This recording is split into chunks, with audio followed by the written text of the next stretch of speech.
Elijah was a prophet of God, a man who appeared suddenly before King Ahab, declaring that there would be no rain except at his word, and so the heavens closed and the land grew dry.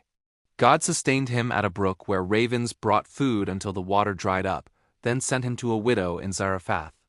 She had only a little flour and oil, yet when she obeyed Elijah's word, the supply never ran out, and when her son died, Elijah prayed, and the boy was restored to life. Elijah's greatest test came on Mount Carmel, where he challenged the prophets of Baal. They cried out all day, but no fire came. Elijah rebuilt the altar of the Lord, poured water over the sacrifice, and prayed simply for God to reveal himself. Fire fell from heaven, burning the sacrifice, the stones, and even the water, and the people cried, "The Lord, He is God!" Rain returned after Elijah prayed earnestly, and yet he grew weary, fleeing from Jezebel into the wilderness.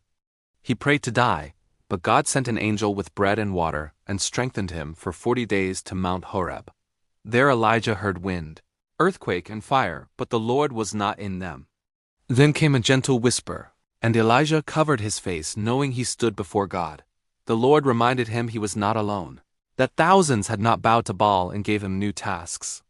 Elijah continued his mission, performing miracles and confronting kings. And at last, as he walked with Elisha, a chariot of fire appeared, and Elijah was taken up into heaven in a whirlwind.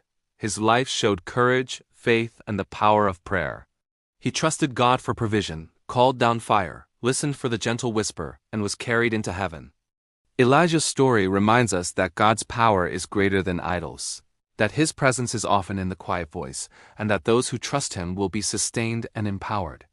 Elijah was a man like us, yet he prayed earnestly and God answered, and his life inspires us to stand boldly, trust deeply, and listen carefully for the voice of the Lord.